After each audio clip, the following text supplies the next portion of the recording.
자, 오늘 340페이지부터 시작할게요. 지난 시간에 했던 거 좀 잠깐 좀 체크 좀 하고 넘어가겠습니다. 지난 시간에 좀 후반부에 들어와가지고, 그죠? 중요한 내용들을 좀 다뤘는데, 지난 시간에 했던 것 중에서 첫 번째가 화학 평형에 대한 이야기를 했어요. 그렇죠? 화학 평형.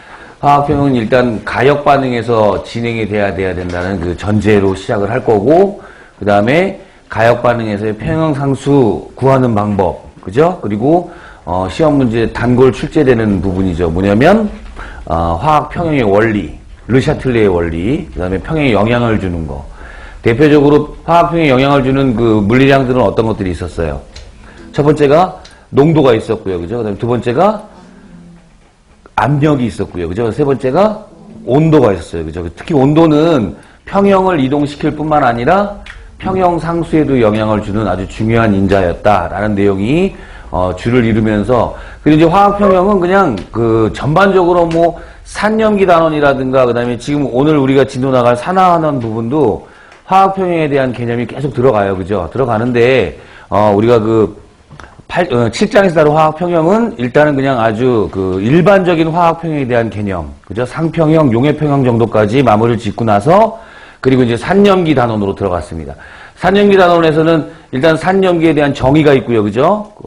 산성이 뭐고, 염기성이 뭐고, 그 다음에 산염기의 정의 몇 가지가 있었어요? 세 가지. 첫 번째가 아르니우스 정의가 있고, 그 다음에 브랜스테드 로우리의 정의가 있고, 루이스 정의가 있었어요, 그죠? 특히 이제 브랜스테드 로우리의 정의에서 출제 빈도가 꽤 높아지고 있는데, 그 정의에 의하면 짝산, 짝염기 결정하실 수 있어야 되고, 그리고 산염기의 상대적인 세기도 또 역시 판단하실 수 있어야 되겠다. 그리고 이제 산염기의 약산, 약염기 반응에서 우리 또 뭐가 들어가냐면 화학 평형이 들어가요, 그죠? 개념이 들어가서 이온화 상수 구하는 거라든가, 물의 이온 곱상수, 그렇죠?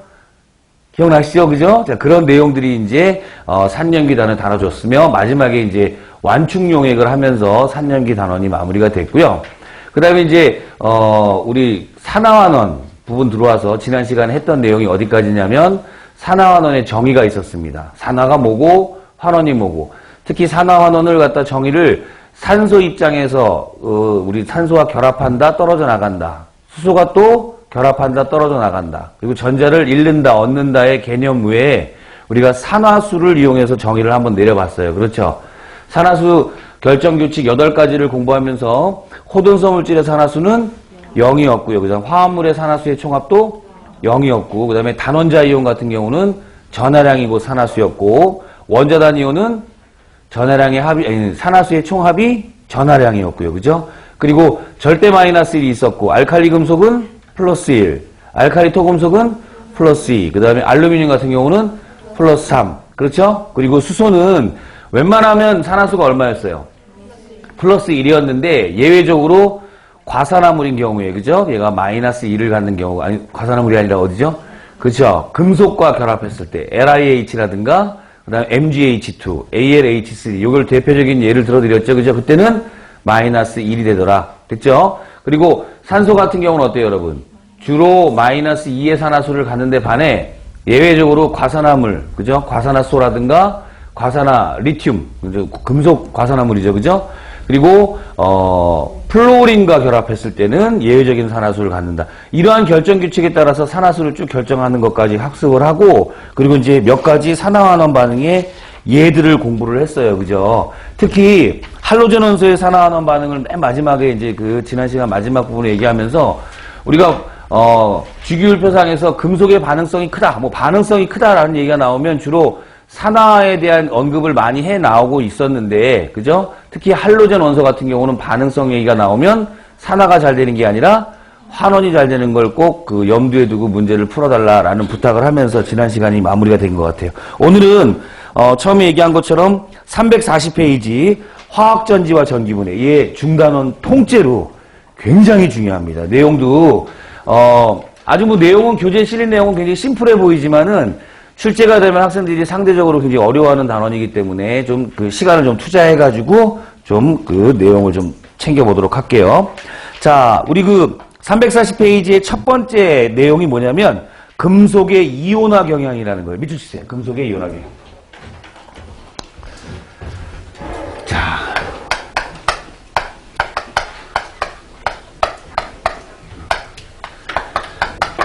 왜 복습을 하면서 이제 끄집어 갖고 나왔냐면은, 지난 시간 마지막 부분이 17쪽 무슨 원소였어요, 여러분? 할로젠 원소였죠, 그죠? 할로젠 원소에서 제가 당부드렸던 얘기가 뭐였냐면, 할로젠 원소는 반응성이 크다 그러면 무슨 반응을 잘한다? 환원 반응을 잘한다. 이렇게 얘기를 했는데, 대부분의 반응성에 대한 문제는 지금 그 칠판에 쓴 타이틀처럼 금속의 반응성에 관련된 문제들의 출제 빈도가 꽤 높아요, 여러분. 그러다 보니까 우리 학생들이 반응성 하면은 무슨 반응과 직접적으로 연결시키기가 너무너무 쉽다. 산화 반응과 연결시키기 쉽고, 그 얘기를 먼저 하는 이유가 바로 지금 이 금속의 이온화 경향 부분이 바로 어때요? 반응성에 대한 차이가 산화 반응에 대한 차이다라고 생각을 하시면 되는 거예요. 물론 이제 첫 번째 하셔야 될 게 금속의 이온화 경향 그러면 당연히 반응의 순서를 쭉 그 금속들의 그 원소 기호를 나열하면서 기억을 하셔야 되는데 이 부분은 잘 알고 계실 거예요. 자, 어떻게 순서가 결정돼요? 제일 먼저 그렇죠. 뭐 우리 한글로 쓴다면 뭐 칼, 카, 나, 마, 알, 아, 철, 리, 주, 납, 그리고 수, 구, 수, 은, 백금 이런 식으로 어렸을 때부터 거의 뭐 세뇌당했어요. 그죠? 근데 이걸 외우고만 있지 이게 어디에 구체적으로 사용되느냐 이런 것들에 대한 문제였는데 실제로 경희대학교 구술면접시험에 이 금속의 이온화 경향을 외워보라 그랬어요. 그랬더니 그 교수님 앞에서 또 싸구려처럼 칼카나마 이럴 수 없죠. 그죠? 그래서 뭐 이 칼카나마를 외우면서 읊조리면서 어때요? 한번 써보면 칼이 뭐죠? 칼륨이 그 다음에 칼슘, 그 다음에 나트륨, 그리고 마그네슘, 그 다음에 알루미늄, 아연, 그리고 철, 그리고 니켈. 주는 뭐예요? 주석. 그 다음에 납은 나빌터이고, 그 다음에 수는 수소, 그 다음에 구는 구리, 수는 수은이고, 은은 은. 그죠? 그 다음 백은 백금이며, 그 다음에 금은 금일 거예요. 이렇게 쭉 나열을 했어. 그러고 나서 교수님이 뭐라고 물어봤냐면, 이거 왜 외우고 있냐고 물어봤어요.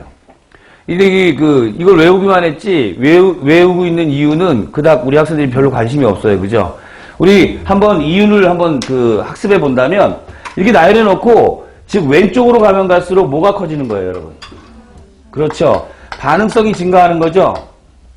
반응성이 증가하고, 이 반응성이 증가한다는 이 반응성에 뭐가 되기 쉽다?